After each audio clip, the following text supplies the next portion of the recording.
les envío un saludo, un abrazo a cada uno de ustedes. Espero se encuentren bien. Nuevamente es un placer poder compartir la clase de hoy, la cual lleva como título Jesús purifica el templo.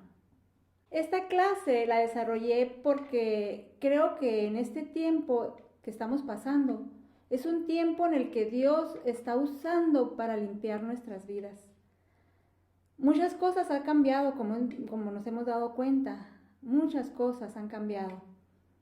No es tiempo de abrazos, de convivir o de viajes.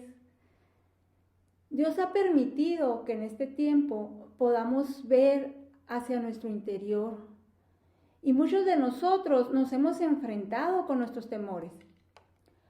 Pero también nos hemos enfrentado con aquello que sabemos que no glorifica a Dios. Y lo habíamos dejado ahí, corrompiendo nuestro corazón, pero ahora Dios quiere limpiar su templo. Cuando leemos en la Biblia la palabra templo, encontramos que simboliza ese edificio de Jerusalén que fue dedicado como el centro de adoración de Israel y de los sacrificios, pero también encontramos que simboliza nuestro cuerpo. En el relato, cuando Jesús purifica el templo, que veremos hoy, Él presenta al templo como su cuerpo. Y también veremos cómo la corrupción entra a ese lugar y corrompe el propósito por el cual fue construido. Como si la corrupción se metiera como la humedad a todas partes y la sociedad tuviera esos tubos capilares que le permiten a la corrupción subir y esparcirse por todos lados. ¿O no es verdad que cuando mojamos un pedazo de tela, la humedad no se queda ahí solamente, sino se esparce, se moja más allá? El agua se va por esos tubos capilares de la tela y moja más allá de lo que queríamos. Y lo malo es que pues no la podemos detener. Los políticos, los gobernantes siempre han querido quitar la corrupción, pero en realidad no creo que sea posible. ¿Por qué pienso que no sea posible? Porque la corrupción está metida en cada rincón de la sociedad, porque nace en el corazón del hombre. Y por supuesto, en los tiempos de Jesús, eso no era la excepción. El templo de Jerusalén, del cual les hablo hoy, en donde se desarrolla esta historia, era el segundo templo que se había construido. Como ustedes saben, el primero fue construido en el siglo X a.C. por Salomón. Después de la destrucción de ese templo por Nabucodonosor, a la vuelta del desierto de Babilonia, los judíos reconstruyeron su templo. Y muchos años después, a la llegada de Herodes el Grande, él construyó el segundo templo en el año 40 a.C. Es ahí el segundo templo donde nos vamos a ubicar en nuestra historia. En esta ocasión, Jesús va a ese templo en Jerusalén. Era un tiempo en el que se acercaba la Pascua. Como ya sabemos, la Pascua era la celebración que los judíos hacían para recordar que Dios los había sacado de la esclavitud. Este relato de Jesús en el templo lo encontramos en Juan 2, del 13 al 22. Y dice así: Estaba cerca la Pascua de los judíos, y subió Jesús a Jerusalén. Y halló en el templo a los que vendían bueyes, ovejas, palomas, y a los cambistas ahí sentados. Y haciendo un azote de cuerdas, echó fuera del templo a todos, y las ovejas y los bueyes, y esparció las monedas de los cambistas, y volcó las mesas, y dijo a los que vendían palomas: Quitad de aquí esto, y no hagáis de la casa de mi padre casa de mercado. Entonces se acordaron sus discípulos que está escrito, el celo de tu casa me consume. En la Biblia Reina Valera 1960 podemos encontrar este pasaje que lleva como título Jesús purifica el templo. Como vemos, al llegar Jesús al templo de Jerusalén, se encuentra con los mercaderes. Estos vendían animales para los sacrificios. Probablemente para algunos peregrinos les era cómodo comprar el cordero o el animal ahí, pues así no tenían que traerlos desde donde venían.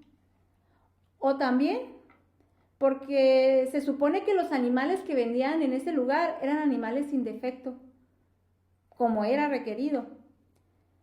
También estaban los cambistas, pues las personas que venían de otras partes tenían que cambiar sus monedas, ¿no?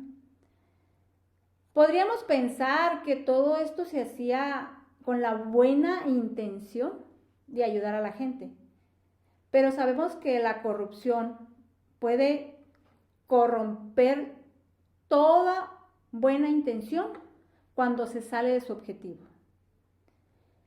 Y a Jesús no le pareció esto. En el momento que él llegó y encontró y miró esto, pues a Jesús no le pareció. Es porque no era la manera adecuada ni el lugar correcto para hacer negocios y mucho menos abusar del necesitado.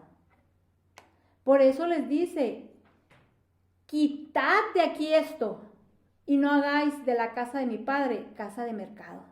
Veamos que Lucas lo relata de la siguiente manera. En Lucas 19 del 46 al 45. Dice, y entrando en el templo, comenzó a echar fuera a todos los que vendían y compraban en él, diciéndoles, escrito está, mi casa es casa de oración, mas vosotros la habéis hecho cueva de ladrones. Al llamarles ladrones, pues quiere decir que sí estaban robando y abusando de la necesidad de los demás. Volvamos al relato de Juan y continuemos en el versículo 18. Dice, y los judíos respondieron y le dijeron, ¿qué señales nos muestras que haces esto? Respondió Jesús y les dijo, destruir este templo y en 3 días lo levantaré. Y dijeron luego los judíos, en 46 años fue edificado este templo, ¿y tú en 3 días lo levantarás? Mas él hablaba del templo de su cuerpo. Por tanto, cuando resucitó de entre los muertos, sus discípulos se acordaron que había dicho esto y creyeron la escritura y la palabra que Jesús les había dicho. Como les comentaba al principio de esta clase con relación a las veces que se habla del templo, este es el segundo significado que la Biblia le da a la palabra templo. Y podemos ver al leer la respuesta que da Jesús cuando les dice, destrúyanlo y en 3 días lo levantaré. Pues él hablaba de su cuerpo como templo. La respuesta de Jesús va más allá de lo que los judíos podían ver. Pues para los judíos era ese lugar, el templo era ese lugar donde se congregaban para escuchar la palabra, para ofrecer sacrificios y para saldar sus culpas. Esa era la manera que ellos tenían para llegar al Padre. Para ellos era el edificio que tardaron años en construir. Pero Jesús no hablaba del edificio, sino del cuerpo como templo. Él hablaba que Dios Padre le levantaría de la muerte. Era un significado espiritual que ellos no podían entender, pues no lo reconocían como el Mesías profetizado. Para los que hemos creído y aceptado el sacrificio de la muerte y resurrección de Cristo, nos es entendible también que nuestro cuerpo es llamado templo del Espíritu Santo, como dice en 1 Corintios 6, 19, 20. ¿O ignorás que vuestro cuerpo es templo del Espíritu Santo, el cual está en vosotros, el cual tenéis de Dios, y no sois vuestros? porque habéis sido comprados por precio. Glorificad, pues, a Dios en vuestro cuerpo y en vuestro espíritu, los cuales son de Dios. A Jesús no le pareció lo que se había convertido la casa de su Padre. Por eso purificó ese templo. Y tampoco está conforme ni va a permitir que nosotros convirtamos la casa del Espíritu Santo, que es nuestro cuerpo, en un mercado o en un mercader.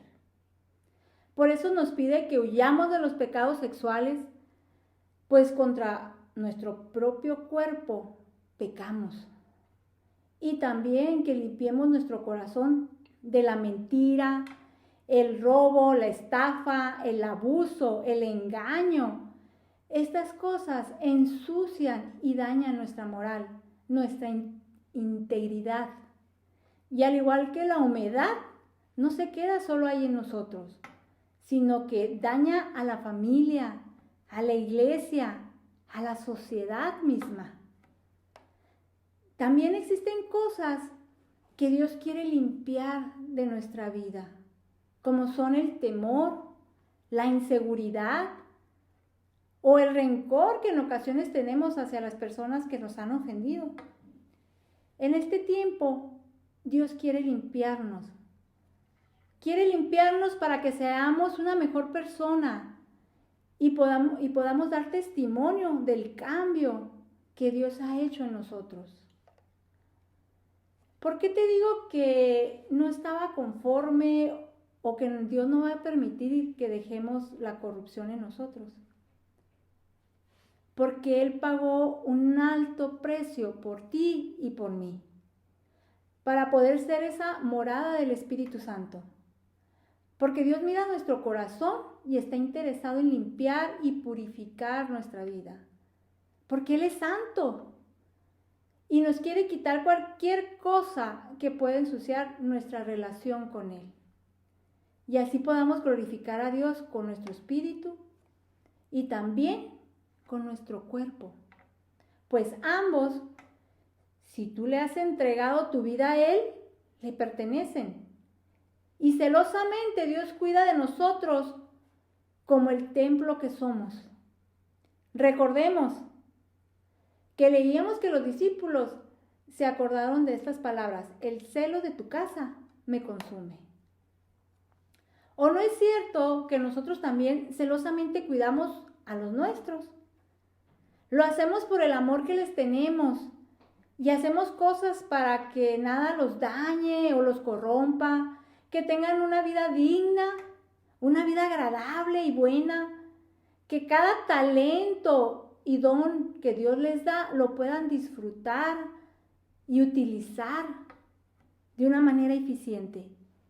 Las madres celosamente intentamos proteger el corazón de nuestros hijos y nos entristece mucho si la maldad, el engaño, la mentira nos separará de ellos.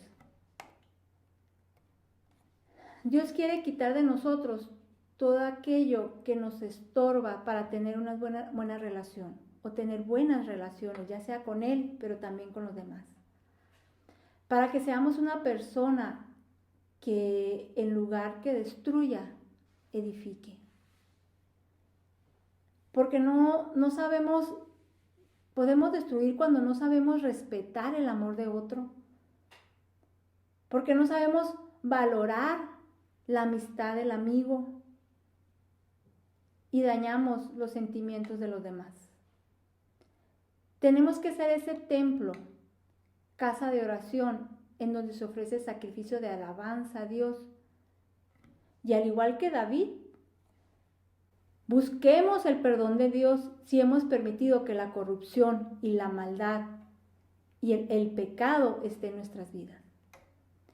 El arrepentimiento es el primer paso para obtener el perdón de Dios, si es que nos hemos corrompido. David fue un hombre que supo buscar el perdón de Dios. Y podemos ver la actitud que él tenía cuando venía a Dios buscando ser perdonado. Eso lo podemos ver en el Salmo 51. Ten piedad de mí, Oh Dios, conforme a tu misericordia. Conforme a la multitud de tus piedades, borra mis rebeliones. Lávame más y más de mi maldad. Límpiame de mi pecado, porque yo reconozco mis rebeliones y mi pecado está siempre delante de mí. Contra ti solo he pecado y he hecho lo malo delante de tus ojos, para que seas reconocido justo en tu palabra y tenido por puro en tu juicio. Si nos brincamos hasta el 51:7, decía, purifícame con hisopo y seré limpio, lávame y seré más blanco que la nieve. En el 15, nos vamos al 15, continuamos y continúa David diciendo, Señor, abre mis labios y publicará mi boca tu alabanza. Porque no quieres sacrificio, que yo lo daría. No quieres holocausto. Los sacrificios de Dios son el espíritu quebrantado, al corazón contrito y humillado. No despreciarás tú, oh Dios. Si vamos a ofrecer un sacrificio a Dios para el perdón de nuestros pecados, que sea un espíritu quebrantado, humillado, arrepentido delante de Él. Y por supuesto, a través de Cristo como nuestro Salvador. En 1 de Juan 1:9 dice, si confesamos nuestros pecados, Él es fiel y justo para perdonar nuestros pecados y limpiarnos de toda maldad. La pureza indica un estado en el corazón en el que hay una completa devoción a Dios. Pero el pecado nos aleja de Dios. El templo en tiempos de Jesús necesitaba ser purificado. Quitar todo lo que el hombre había ensuciado. Así, el día de hoy debemos permitir la intervención de Jesús para que limpie nuestras vidas a través de su perdón. Él sigue limpiando todo lo que hay en nosotros cada vez que nos arrepentimos y pedimos perdón. Y también limpia aquello que los demás han venido y han contaminado y han ensuciado en nosotros. Dios nos mira con un gran potencial. Ante los ojos de Dios, Dios no se equivoca, Dios nos mira con un gran potencial. Dios quiere que cumplamos nuestro propósito, que seamos esa casa de oración y alabanza para Él. Cuidemos nuestro corazón, que es la morada del Espíritu Santo, y podamos glorificar a Dios con nuestro espíritu, alma y cuerpo. Espero que esta palabra te haya edificado y que sea de bendición a tu vida, y permitas que Jesús obre en ti. Muchas gracias por acompañarnos. Nos vemos pronto.